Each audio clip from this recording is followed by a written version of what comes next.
श्री शिवाय नमस्तुभ्यम। हर हर महादेव। आज पार्थिव शिवलिंग पूजा के बाद विसर्जन कब और किस विधि से करें।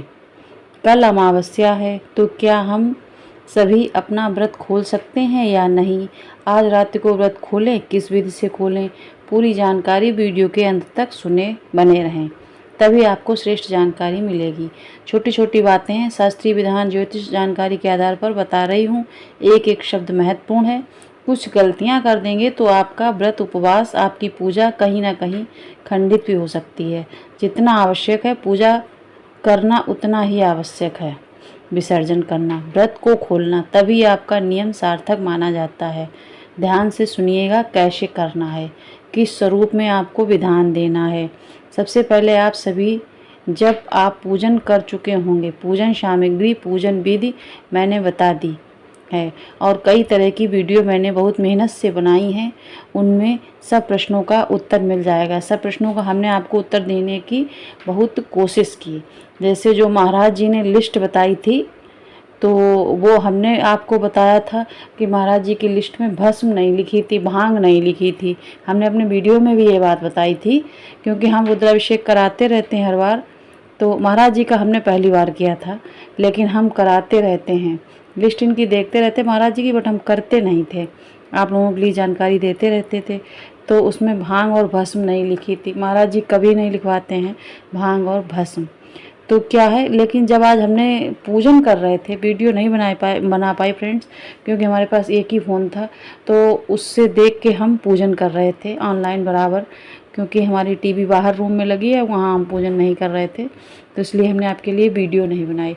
बट हमारे दिमाग में तभी ये आया। हमने अपने वीडियो में कल जो सामग्री डाली थी उसमें भी बताया था कि महाराज जी ने नहीं बताया है, लेकिन हम बता रहे हैं, भस्म और भांग भोले बाबा को जरूर चढ़ती है। आज जब पूजन कराया महाराज जी ने, तब उसमें भस्म और भांग चढ़वाई, लेकिन बताई नहीं थी। हो सकता भूल गए हों या जो कुछ समझ रहा हो या सोचा होगा ये तो सब जानते ही हैं। तो आज हमने भस्म चढ़ाई थी, क्योंकि हम लेके रखे थे पहले से। दूसरी बात, सामान की जो लिस्ट होती है, तो उसमें क्या होता है कि 7 बेलपत्र लिखी रहती हैं, 7 फूल, पूजा के लिए थोड़े और फूल लिखे रहते हैं।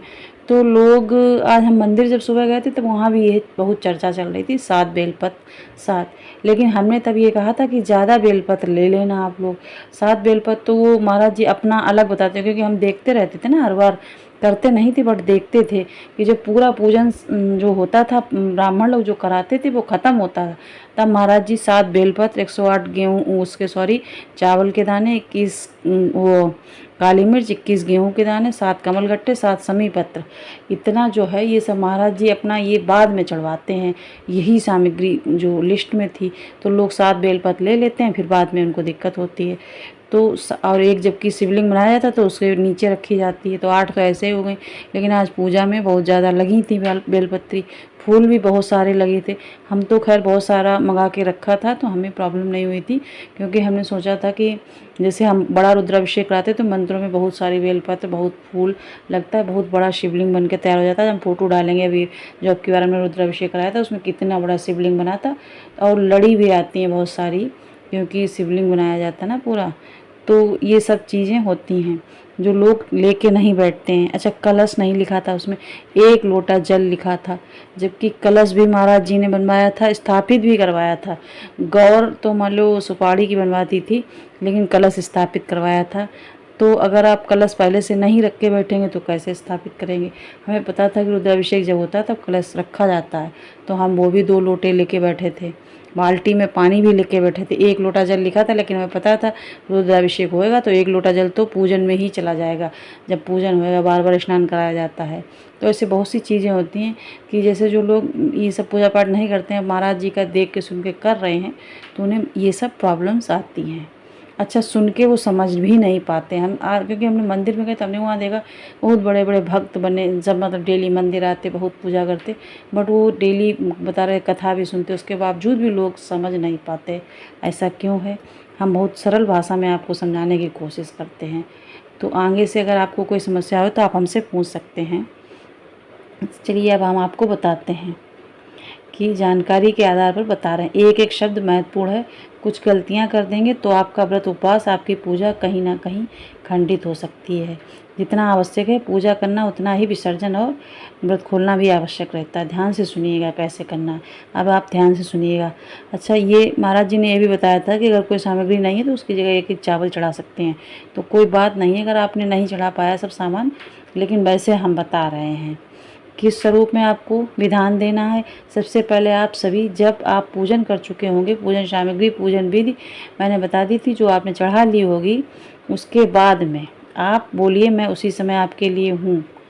वो तो ध्यान से सुनिएगा कैसे करना है, कब करना है। सबसे पहले जब आपकी पूजा पूर्ण हो जाए उसके बाद महादेव से प्रार्थना करें, 2 मिनट वहाँ रुकें। पूजा पूर्ण हुई तत्काल ही जो आप अपने वहाँ से उठे, ऐसा ठीक नहीं है।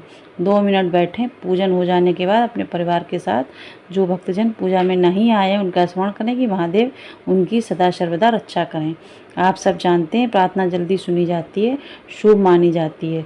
तो बैठें वहाँ पर परिवार के साथ, प्रणाम करें। पार्थिव शिवलिंग को आप जो हैं, अगर ऑनलाइन देख रहे हैं, पार्थिव शिवलिंग पूजा नहीं भी कर पा रहे हैं तो भी आप प्रणाम करें। गुरु जी को देखते हुए पार्थिव शिवलिंग दर्शन मात्र से शास्त्रों में लिखा है जीवन तर जाता है। आज की तिथि पर आर्द्रा नक्षत्र भी है। प्रणाम कर अपनी मनोकामना कहकर जो है अपने परिवार की सुख समृद्धि के लिए प्रार्थना करने के बाद अब आज सभी को पार्थिव शिवलिंग विसर्जन कब करना है, मंत्रों के द्वारा अच्छा महाराज जी करा ही देते हैं, तो पहले उसके बाद बस जल में विसर्जित करने का रह जाता है। पहले इस चीज़ को सुनिए।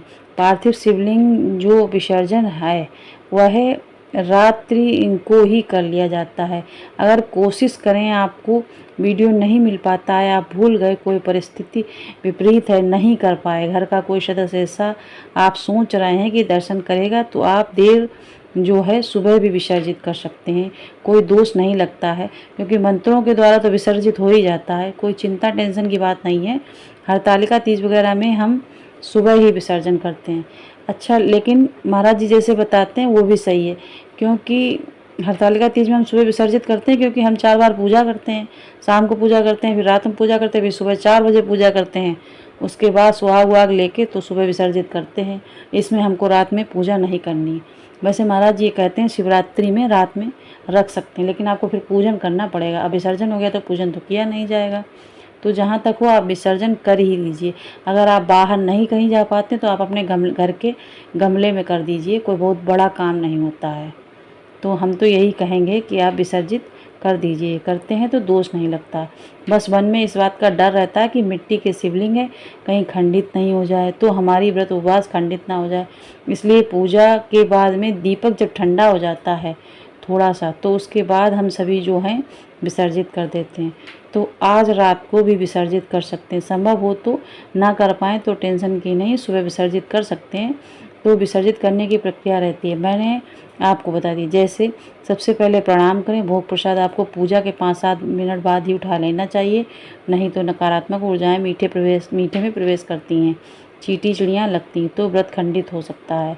तो प्रसाद आप सभी भक्तजनों को वितरित कर दीजिए।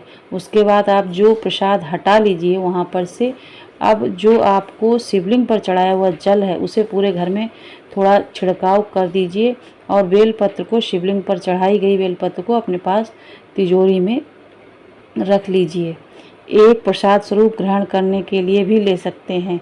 आप चाहें तो अपने पास किसी पत्रिका वगैरह में, किसी पर्स में रखने के लिए भी आज बेलपत्र आप रख सकते हैं। कोई नहीं, बहुत सुंदर और श्रेष्ठ माना जाता है। उसके बाद भगवान का स्मरण ध्यान करते हुए आपको ज़्यादा से ज़्यादा मंत्र जाप करते हुए ये विसर्जन करना। विसर्जन रात को नहीं कर, नदी वगैरह में नहीं जाएंगे, किसी पवित्र पेड़ के नीचे अंधेरे में जाने में ये पूजा 8:30 बजे तक भी चलती है, क्योंकि आपका दीपक थोड़ा ठंडा होगा तो 8:30 बजे ही जाइएगा। तो मौसम ख़राब है, सांप चींटी वगैरह हैं तो नहीं जाइएगा। वैसी स्थिति में यथाशक्ति तथा भक्ति जैसी शक्ति है, दुख पाएंगे, परेशान होंगे ऐसा नहीं। आप कहीं नहीं जाना।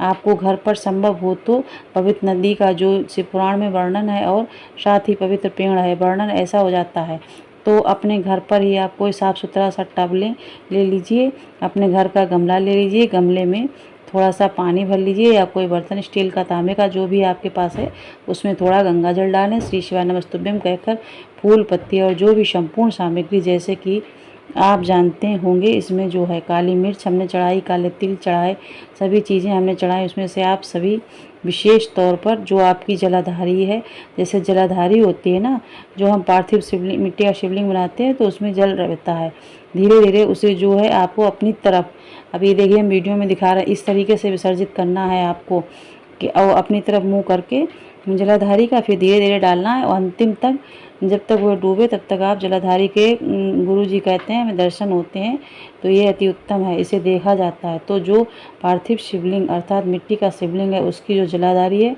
उसका मुख अपनी ओर रखिए और अपनी जो मनोकामना है वो बोलते हुए इस तरीके से आपको धीरे धीरे अपने घर के ही जो हैं पानी किसी टब में विसर्जित कर देना चाहिए। संपूर्ण चीज़ें आपको जो हैं उठाकर इसमें सुबह जब यह गमला या कोई टब ठंडा हो जाए तो उसमें जब ये मिट्टी पूरी तरह से गल गई होगी तो आप इसे अपने घर के गमले में छोड़ दीजिए। इससे कोई पौधा लगा दीजिए, बेलपत्र का पौधा, कोई भी पवित्र पेड़ इसमें रोपित कर सकते हैं। ठीक है, ये बात हो गई। अब आपने यहाँ पर कोई सुहाग सामग्री रखी है, जैसे गौरी मैया के लिए, तो आप सभी भक्तजन उसे अपने लिए पहन सकते हैं, थोड़ा भक्तजनों में वितरित कर सकते हैं या दान कर सकते हैं। आपने दक्षिणा रखी है तो इसे आप सभी को, किसी कन्या या ब्राह्मण को दान में दे दीजिए, बहुत उत्तम श्रेष्ठ फल इसका देखा गया। तो इस तरह से पार्थिव शिवलिंग पूजन विसर्जन यह नियम रहता है जो आप सभी को करना रहता है। अच्छा, जो ये फल इसमें चढ़ाए, 5 फल चढ़ाए हैं, दक्षिणा चढ़ाई है, इसे आपके यहाँ अगर माली आता है तो उसे भी दे सकते हैं। हम तो हरतालिका में चढ़ाते हैं, इसमें चढ़ाते हैं, तो हम अपनी मालिन को देते हैं, हमारे यहाँ मालिन आती है, तो हमने ये देखिए सब निकाल के फल रखे हैं, हम सुबह अपनी मालिन को देंगे दक्षिणा और फल सब, तो बहुत श्रेष्ठ फल मिलता है। तो इस तरीके से पार्थिव शिवलिंग पूजन विसर्जन ये नियम रहता है, आप हमारे वीडियो में भी देख सकते हैं। तो जो आप सभी को करना है, साथ के साथ भक्तजनों जब आप बारी आती है कैसे हमें जो अपना व्रत खोलना है, तो व्रत खोलने के लिए आप रात्रि का चुनाव भी कर सकते हैं। हालांकि जैसा शास्त्रों में मैंने पढ़ा है, ज्योतिष ज्ञान के आधार पर पाया, शिवरात्रि पूजा का जो व्रत है वह रात्रि भर चलता है और दूसरे दिन सुबह सूर्योदय होने के साथ ही इसे खोला जाता है। देखिए आज चतुर्दशी तिथि है तो 2 बजे तक ही है, तो बिल्कुल चिंता टेंशन की बात नहीं, चतुर्दशी तो रात में होती है, 2 बजे तक है। तो आप संभव हो तो आज रात भर फलाहार ही करें, व्रत ना खोलें तो बहुत बढ़िया रहेगा, क्योंकि दिन रात शिविर रात्रि कहा जाता है।